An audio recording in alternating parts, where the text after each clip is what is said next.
নমস্কার, দেখছেন talk to Bangla. আমি অভিষেক রয়েছে আপনাদের সঙ্গে। এই মুহূর্তে যে খবর জানাবো, আইএসএফ বিধায়ক নওশাদ সিদ্দিকী, তিনি একমাত্র বিধায়ক বাম কংগ্রেস আইএসএফ জোটের মাধ্যমে তিনি কিন্তু জিতেছিলেন ভাঙড় থেকে 2021 সালে।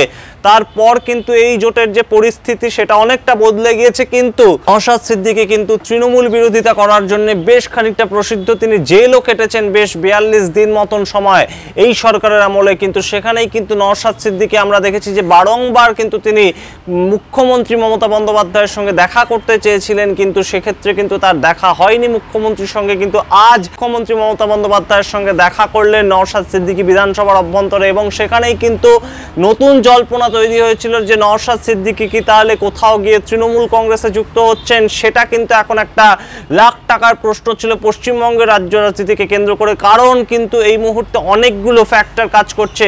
এই লোকসভা ভোটের আগেই কিন্তু আমরা দেখেছিলাম যে অভিষেক বন্দ্যোপাধ্যায় ডায়মন্ড হারবারের যিনি তৃণমূল কংগ্রেসের সাংসদ, তার বিরুদ্ধে নওশাদ সিদ্দিকী ভোটে দাঁড়াতে চেয়েছিলেন, এবং আমরা দেখলাম কিন্তু সেই ঘটনা আলটিমেটলি ঘটলো না। তিনি বহুদিন ধরেই বলেছিলেন যে তিনি অভিষেক বন্দ্যোপাধ্যায়ের বিরুদ্ধে দাঁড়াতে চান নওশাদ সিদ্দিকী।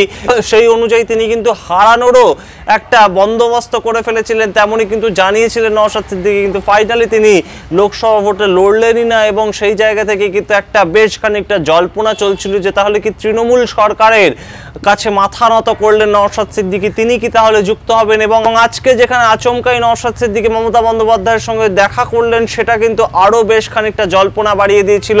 এবং এই মুহূর্তে আমাদের নজরে কিন্তু অবশ্যই থাকবে যে মুহূর্তে আরাবুল ইসলাম জেল থেকে ছাড়া পেয়েছেন, যে মুহূর্তে শওকত মোল্লা কয়েকদিন আগেই বক্তব্য রাখছিলেন সেইখানে ভাঙড়ে আইএসএফকে টিকিয়ে রাখার জন্য কি নওশাদ সিদ্দিকী এবার তৃণমূল কংগ্রেসে জয়েন করবেন, কিংবা তৃণমূল কংগ্রেস সমর্থিত প্রার্থী হিসাবে আগামী দিনে লড়াই করবেন, সেটা কিন্তু একটা প্রশ্ন উঠেছিল। কিন্তু এবং এই প্রসঙ্গে আপনাদের জানিয়ে রাখি যে নওশাদ সিদ্দিকী কিন্তু সাংবাদিকদের মুখোমুখি হয়ে এই প্রশ্নের উত্তরে বলেন তিনি কখনোই তৃণমূল কংগ্রেস জয়েন করছেন না। তিনি কেবলমাত্র ফুরফুরা শরীফের একজন নেতৃত্ব হিসাবে ফুরফুরা শরীফ সম্বন্ধীয় বিভিন্ন বিষয়ে কথা বলতে গিয়েছিলেন মুখ্যমন্ত্রী মমতা বন্দ্যোপাধ্যায়ের সঙ্গে।